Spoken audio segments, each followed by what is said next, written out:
Detailing दे दें ताकि कोई आपको कहीं कोई गैप ना रहे समझने में पूरे प्रोसेस को, और आप अच्छा से इसको अपना रिपोर्ट करने के लिए आप पूरा फुल मटेरियल को मिल सके। सोहेल। धन्यवाद मुख्य सचिव महोदय। प्रक्रिया की पूरी जानकारी मुझको लगता है कि पत्रकार बंधुओं को अधिक है, उन्होंने पूरी तरह से चीज़ों को कवर भी किया है थ्रू पूरी प्रोसेस में। सबसे पहले हम लोगों ने पूरे राज्य को प्रशासनिक इकाई में बांटा। ब्लॉक है, ब्लॉक के अंदर वार्ड है, वार्ड के अंदर पंचायत है, प्रशासनिक इकाइयों में बांटा। एक छोटा छोटा यूनिट 700 की आबादी का लगभग हमने बांटा, जिसको हम लोगों ने इनोमरेशन ब्लॉक कहा। हर इनोमरेशन ब्लॉक के लिए हमने एक प्रगणक रखा और हर 6 के लिए हम लोगों ने एक सुपरवाइजर रखा जो उस काम को देख रहे थे।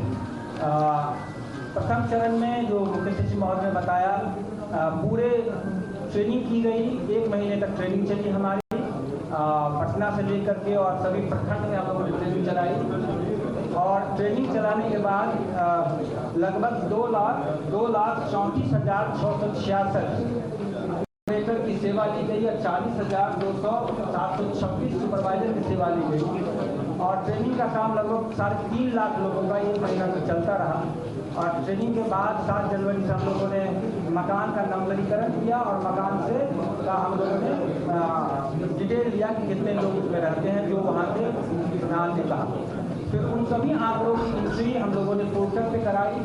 पोर्टल में आंकड़े कराने के बाद फिर द्वितीय फेज माननीय मुख्यमंत्री महोदय के कर कमलों से 15/4 को लॉन्च किया गया था। और बहुत आभार व्यक्त करता हूं मैं पूरे बिहार की जनता का, जिन्होंने बहुत बढ़ चढ़ कर इसमें हिस्सा लिया। और पूरे कार्यक्रम में कहीं कोई बाधा नहीं आ पाई हमारे पास, और लोगों ने पूरी तरह सहयोग किया इस काम में, और कहीं कोई बाधा नहीं आई। और हम लोगों ने द्वितीय चरण भी 5 अगस्त तक कंप्लीट कर लिया। प्रक्रिया पूरी तरह सिक्योरिटी के साथ थी। हर मोबाइल में प्रधान सचिव बताएंगे, हर मोबाइल ऐप एक आदमी से टैग था, उस मोबाइल ऐप से दूसरा आदमी एंट्री नहीं कर सकता था। मोबाइल को बदलने के अलावा कोई कंप्यूटर से सब सारा जो एंट्री था वो हमारा पासवर्ड से था, सारा कुछ OTP से था। इसलिए पूरी प्रक्रिया बहुत अच्छी तरह से संपन्न कराई गई। 2,34,000 से अधिक सभी प्रबंधकों ने दिन रात काम किया है, उनका आभार है। 40,000 से अधिक सुपरवाइजरों ने मेहनत की है, उनका आभार है। 805 पदाधिकारियों ने, जिसमें 534 प्रखंड विकास पदाधिकारी, 534 अंचलाधिकारी, उसके अतिरिक्त 261 नगर आयोग सिटी अफसर ने किया, उनका बहुत आभार है हमारी तरफ से, सरकार की ओर से। हमारी ओर से आभार है सभी जिलाधिकारियों का, जिन्होंने रात दिन इसमें मेहनत की है। मंडल पदाधिकारी का SDO ने जिसकी सारी जांच की है। अपर समाहर्ता 38 जिलों के जिला सांख्यिकी पदाधिकारियों ने बहुत मेहनत किया है। दिन रात इतना बड़ा काम बहुत ही कम समय में बहुत गुणवत्तापूर्ण तरह से किया, हम लोगों के सब आभार है। और मैं पुनः आप सबों का और बिहार की जनता का बहुत बहुत आभार व्यक्त करता हूँ। हम लोगों ने सरकार का जो न्याय के साथ विकास की परिभाषा है, उस आलोक में हम लोग पूरे प्रशासन को आगे ले जाने के लिए इस सर्वे का उपयोग सरकार आगे की ओर करेगी। धन्यवाद। संतोष मल साहब। बहुत बहुत धन्यवाद सर। सभी पत्रकार बंधु, आपका धन्यवाद है। जब बिहार सरकार ने जाति आधारित जनगणना आयोजन करने का, जाति आधारित गणना का निर्णय लिया, उसके बाद उस गणना के वेब पोर्टल और मोबाइल ऐप के निर्माण की जिम्मेदारी बेल्ट्रॉन को सौंपी गई, सूचना प्रौद्योगिकी विभाग को सौंपी गई। उसके बाद हम लोगों ने बहुत कम समय में एक ऐप जिसका नाम विजागा ऐप है, बिहार जाति आधारित गणना ऐप का विजागा ऐप, उसको डेवलप किया। और CBS पोर्टल जो है हमारा, उसको डेवलप किया। आपको मैं बताऊं, ये देश में अपने तरह का अभिनव परियोजना है। अन्य राज्यों में जो IT के मामले में हमसे कुछ आगे भी हैं, किसी का नाम नहीं लेना, उन्होंने भी इसके लिए अटेम्प्ट किया था, लेकिन उसका रिजल्ट इस प्रकार प्रकाशित ना हो पाया। सोहेल साहब ने बहुत मेहनत की इसमें, उनके और हमारी जो टेक्निकल टीम थी, जाहिद लतीफ़ हैं और सुशील पांडे हैं, नागेंद्र हैं, इन सभी ने दिन रात एक करके इस ऐप को डेवलप किया। इस ऐप की जो मैं प्रमुख बातें हैं वो आपको मोटा मोटा बता देता हूँ। ये ऐप जो था वो एंड्रॉयड 6 वर्जन को भी समर्थित करता है।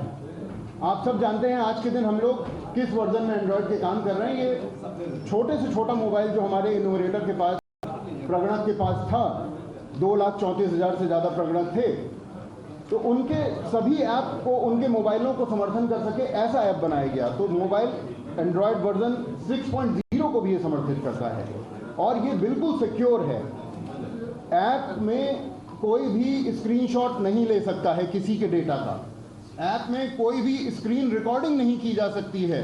इस कारण से जो हमारे जितने भी नागरिक हैं उनका डेटा पूर्णतः सुरक्षित है। ये हमारे किसी क्लाउड में इसका डेटा नहीं है। ये हमारे स्टेट डाटा सेंटर के 24 सर्वरों और 12 डेटाबेस सर्वरों में सुरक्षित है और किसी को इसका एक्सेस नहीं है। इसलिए ये पूर्णतः गोपनीय आंकड़े रखे गए हैं।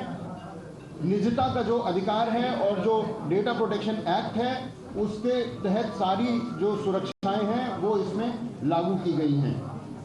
cbs.bihar.gov.in हमारा पोर्टल था, विजागा ऐप था, रोल बेस्ड एक्सेस कंट्रोल दिया गया था। पहले इनोमरेटर, उसके बाद सुपरवाइजर जो कि लगभग 40,000 थे, इनोमरेटर 2,34,000 थे, और उसके बाद चार्ज ऑफिसर जो लगभग 820 के लगभग थे पूरे बिहार भर में, और फिर अनुमंडलाधिकारी और उसके बाद जिलाधिकारी। इन सभी के पास इसमें अलग अलग रोल बेस्ड एक्सेस कंट्रोल था। नीचे के स्तर का, उसके बाद के ऊपर के स्तर के द्वारा अनुमोदन होता था, तब ये आंकड़ा फाइनल होता था। जैसा मैं आपको बता चुका हूं, कोई स्क्रीन रिकॉर्डिंग का सुविधा इसमें नहीं था। इसको हम लोग ने थोड़ा सा डिटेल और आपका समय लूंगा। एंगुलर फ्रंट एंड जावा में इसे लिखा गया है और जावा की मिडिल लेयर है और डेटाबेस जो है वो माइक्रोसॉफ्ट एसक्यूएल में है। और नाम की एंट्री तो बस करनी थी हमारे इनोमरेटर्स को, और आधार जब हमारे नागरिक उसको देना चाहें तब आधार की एंट्री करनी थी, अन्यथा इसमें एंट्री उन्हें नहीं करनी थी। ऐप इस तरह डिजाइन किया गया कि इसमें एरर की कम से कम संभावना रहे। तो मान लीजिए जैसे जो भी सूचक है, तो शिक्षा अगर किसी की पूर्व प्राथमिक की है तो वो ऐप में ही उसे बटन दबाना था, उसे एंट्री नहीं करनी थी। नाम और आधार की ही बस एंट्री करनी थी किसी भी न्यूमरेटर को। तो इसलिए कोशिश की गई कि अच्छे से अच्छा आंकड़ा जनरेट किया जा सके और इसे बहुत कम समय में किया गया। पहले इसका पायलट किया गया 6 जिलों में, लगभग 300 के लगभग न्यूमरेटर्स पे। उनके जो अनुभव, उनके साथ घूम घूम के जो समझ में आया उसको हम लोगों ने इनकॉर्पोरेट किया और बेटर वर्जन उनको दिया। बीच बीच में जैसी जैसी आवश्यकता होती गई वैसे वैसे इसमें ऐप में हमने इसको इम्प्रूव किया और अभी इसका डेटा आपके सामने है। बहुत बहुत धन्यवाद। इसमें जो आगे जो दिया गया है कोटिवार संक्षिप्त विवरण है, इसमें पिछड़ा वर्ग, पिछड़ा वर्ग, जाति, जनजाति और अनारक्षित। तो इसमें पिछड़ा वर्ग में कौन कौन जातियां हैं ये इसमें जैसे आपने जातिगत वाला दे दिया, लेकिन पिछड़ा वर्ग करके भाई पिछड़ा वर्ग में ये जातियां, अगर पिछड़ा वर्ग में ये जातियां, इस तरह करके हम लोग लिस्ट बटवा देते हैं। अगर दूसरा है कि ये जो अनारक्षित वर्ग का 15.5 की है, इसमें मुस्लिम कम्युनिटी के भी कास्ट है क्या? ये इम्यूनिटी डेटा है, इम्यूनिटी डेटा है, हर जगह पे नहीं, सब लोग मुस्लिम हिंदू सब है। उसका तो ये क्लासिफिकेशन करने के अनारक्षित वर्ग में आखिर कौन कौन सी जाति है, उसका क्या ब्रेकअप है, उसी तरीके से अत्यंत पिछड़ा वर्ग में कौन कौन सी जाति है उसका मतलब है, डिटेल है। लेकिन जो आप ये समाप्त किए हैं उसको एक तरह से क्लासिफाइड कर देंगे कि आखिर कौन कौन सा है। पिछड़ा वर्ग है तो 27.12 है, 27.12 के कौन कौन से कास्ट है वो नोटिफाइड हम आपको दे दें। नोटिफाइड ऑलरेडी, पूरी सूची नोटिफाइड है, पूरी सूची नोटिफाइड है। उसके साथ ही दे देना। मैं सर्वे करने वाले रजनी जी अनारक्षित में तो बता दें कि कम से कम उसमें मुस्लिम सवर्ण है या सिर्फ हिंदू सवर्ण? नहीं सब है, मुस्लिम हिंदू सब है, सब है। क्या ये सर्वे